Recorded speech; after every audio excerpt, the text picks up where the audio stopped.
लीजिए सुनिए आचार्य चतुर्सेन शास्त्री की लिखी कहानी लात की आग, मेरी यानी समीर गोस्वामी की आवाज में। ये कहानी गुर्जर नरेश कुमारपाल और प्रसिद्ध चौहान निरुपति अरुणोराज की एक अति प्रभावशाली झड़प की कहानी है। इस कहानी में सामंतशाही के काल में राजपूतों की मनोवृत्ति जैसी होती थी प्रकट की गई है।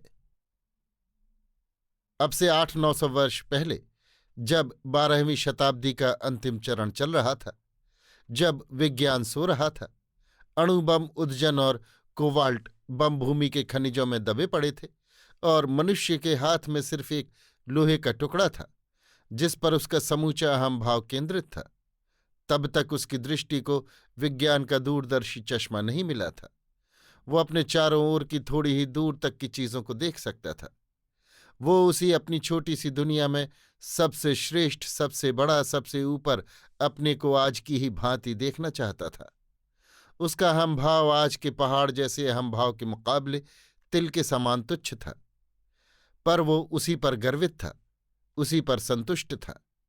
उन दिनों भारत में 3 हिंदू राजगद्दियां सर्वोपरि थीं।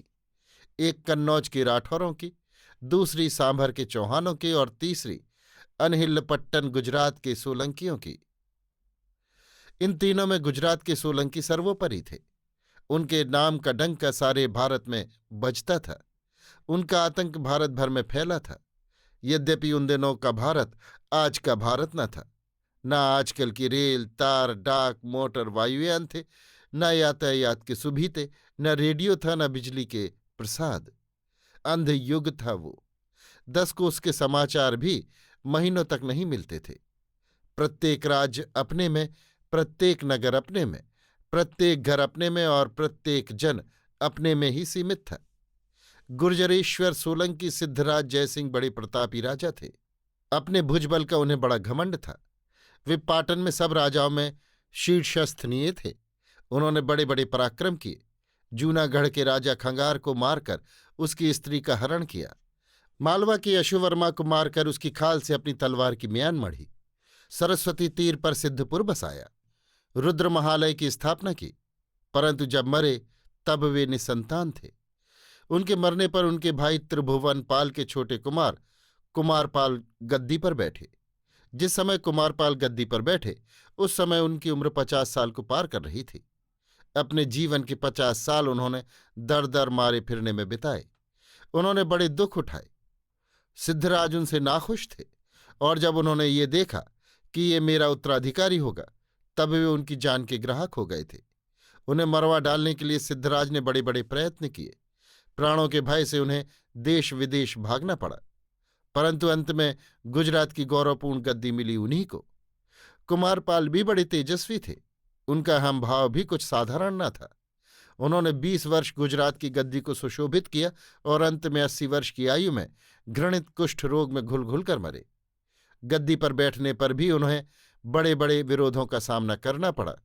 उन्होंने मालवा के राजा वल्लाल और कोंकण के राजा मल्लिकार्जुन को युद्ध में हराया। अपने बहनोई का अपने हाथ से वध किया। विवेरा के राजा को एक अनुरोध पत्र लिखकर कुमारपाल ने कुछ रेशमी दुपट्टों की मांग की थी। राजा ने इस पर कुमारपाल की हंसी उड़ाई। इसी पर कुमारपाल ने 700 सामंत और 30,000 सेना देकर मालव के राजकुमार वाहड़ को उस पर भेजा। उसने राजा को मार राजधानी को जलाकर छारा कर दिया और 1 लाख रेशमी दुपट्टे तथा 700 दुपट्टे बुनने वाले कारीगर पाखारों को लेकर कुमारपाल की सेवा में उपस्थित किया। उसने मेदपाट, मेवाड़, अवंती, मालव और अर्बुद के राजाओं को जय किया। उसके राज्य की सीमाएं उत्तर में तुर्क राज्य से मिली हुई, पूर्व में गंगा तक, दक्षिण में विंध्याचल और पश्चिम में सिंध नदी तक फैल गई थी। उसने अनेक नंद महल बनवाए, अनेक देवालयों का जीर्णोद्धार किया। उसी की छत्रछाया में उसके कुलगुरु जैन यति कलिकाल सर्वज्ञ हेमचंद्राचार्य ने अमर साहित्य रचा। वास्तव में कुमारपाल का काल सोलंकियों का प्रताप काल था। परंतु सबसे विचित्र और अद्भुत जो एक घटना इस बड़े राजा के जीवन में घटी, ये कहानी उसी से संबंधित है। तब तक यहाँ मुस्लिम राज्य की स्थापना नहीं हुई थी, परंतु मुसलमानों के आक्रमण अवश्य होते रहते थे।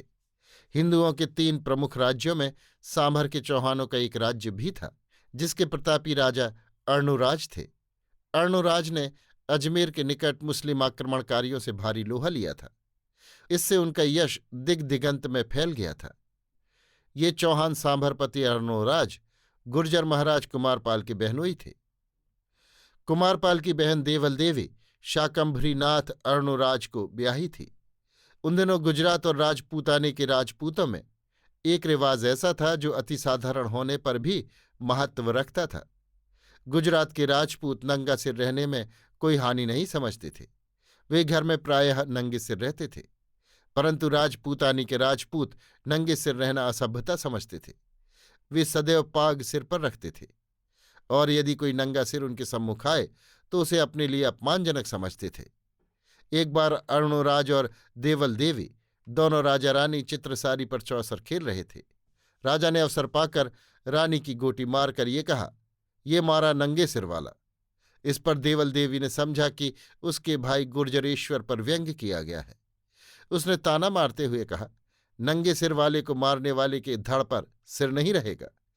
ये सुनते ही अर्णोराज क्रोध से सुलग उठे। उन्होंने रानी को लात मारकर कहा, जा जा, ये मेरी लात ही उस नंगे सिर पर है। देवल देवी भी बड़े बाप की बेटी थी। उसने क्रुद्ध होकर उत्तर दिया, तुम्हारी ये लात लेकर मैं पाटन जा रही हूं, वहां से इसके मूल्य का लोहा मैं भेजूंगी। राजा ने भी तनक कर कहा, जा जा, अभी जा, पर इस लात का मूल्य में लोहा नहीं सोना लूंगा।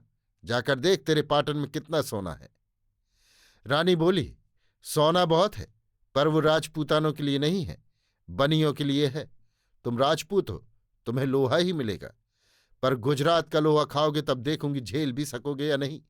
और भी बहुत विग्रह प्रलाप हुआ, और अर्णोराज ने तत्क्षण पालकी मंगाकर रानी को गुजरात रवाना कर दिया।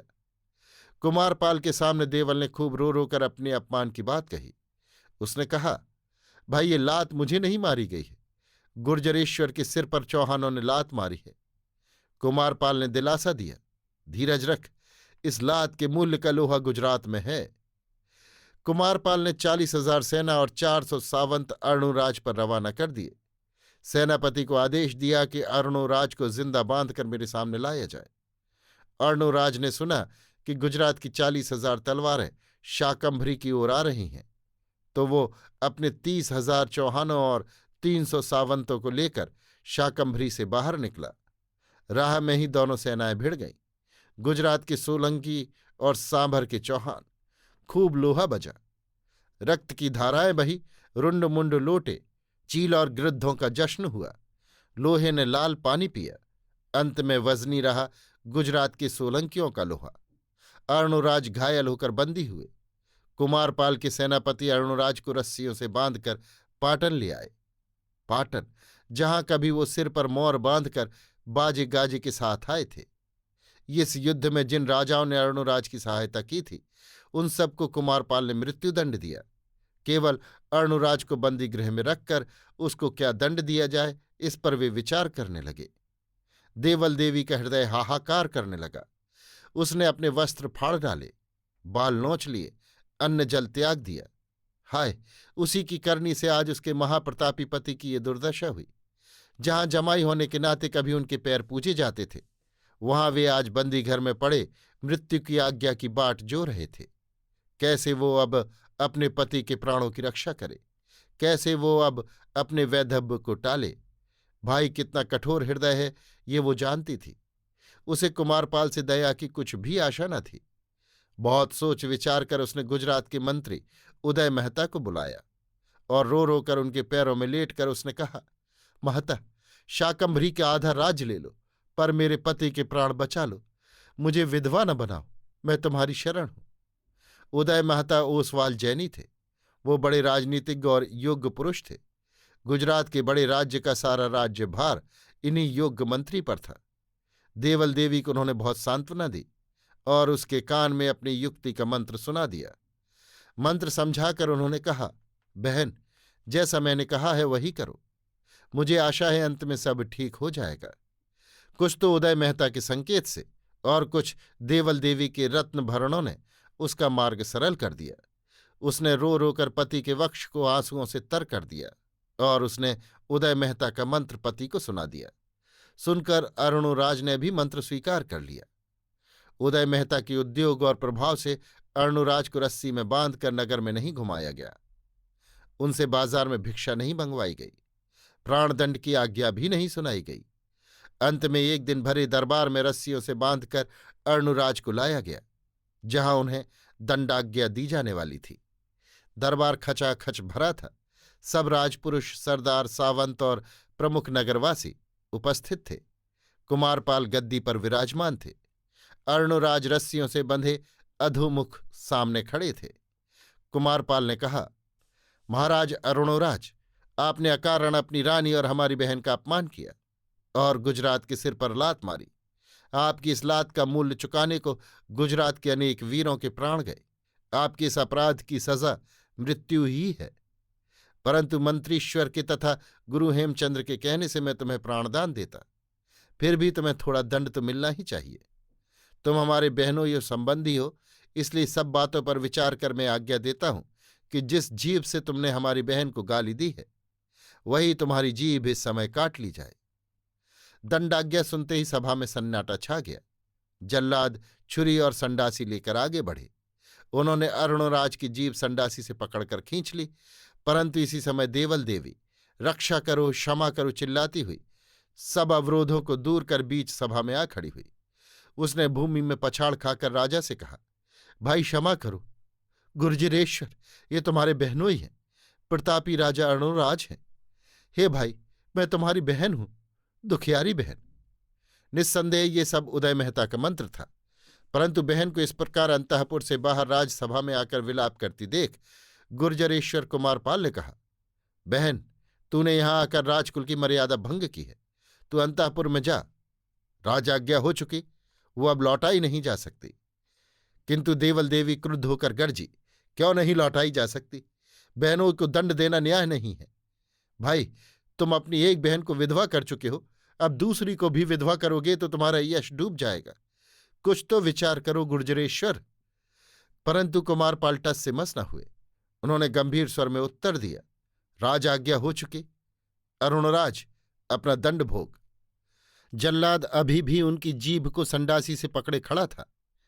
अब उसकी छुरी जीभ की ओर बढ़ी, परंतु इसी समय कलिकाल सर्वज्ञ यति हेमचंद्राचार्य उठकर बोले, राजन, समर्थ पुरुष दंड देते हैं, पर जो उनसे भी अधिक समर्थ होते हैं वे क्षमा करते हैं। अरुणोराज को आपने शस्त्र से जीता, अब क्षमा से जीतिए और दोहरी विजय का कीर्ति लाभ कीजिए। गुरु के वचन सुनकर कुमारपाल ने अरुणोराज के बंधन खोलने की आज्ञा दी और कहा, अरुणोराज, गुरु की आज्ञा से और बहन के कहने से मैं तुम्हें क्षमा करता हूं। इसी समय देवल देवी ने पति के निकट जा कुछ संकेत किया। संकेत समझ अरुणोराज बोले, गुर्जरेश्वर, आपने मुझे बल से जय किया, इसका मुझ पर कुछ भी प्रभाव नहीं पड़ा, परंतु आपकी क्षमा ने मेरा हृदय बदल दिया है। आपने मुझे क्षमा दी है, इसमें मैं भी आपको कुछ देना चाहता हूं। मैं संभरी पति अरुणोराज हूं, कुलशील और राज्य वैभव में आपके ही समान हूं। मैं चाहता हूं कि इस समय जो हमारे आपके बीच नए संबंध जुड़े हैं वे और दृढ़ हों। इसलिए मैं अपनी षोडशी पुत्री मीनल कुमारी आपको देता हूं, आप स्वीकार कीजिए। अरुणराज की ये वचन सुन कुमारपाल गद्दी से उठ खड़े हुए। उन्होंने भुजाओं में भरकर अरुणराज को छाती से लगाया, फिर बहनोई की भांति उनके कंठ में बांह डाल उन्हें महलों में ले चले। पाटन में धूमधाम गाजे बाजे गोट ज्यौनार की रेल पेल हो गई। बहनोई अरुणराज के स्वागत सत्कार के उपलक्ष्य में भी और अरुणराज की पुत्री के कुमारपाल के साथ शुभ विवाह के उपलक्ष्य में भी। अभी आप सुन रहे थे आचार्य चतुर्सेन शास्त्री की लिखी कहानी लात की आग, मेरी यानी समीर गोस्वामी की आवाज में।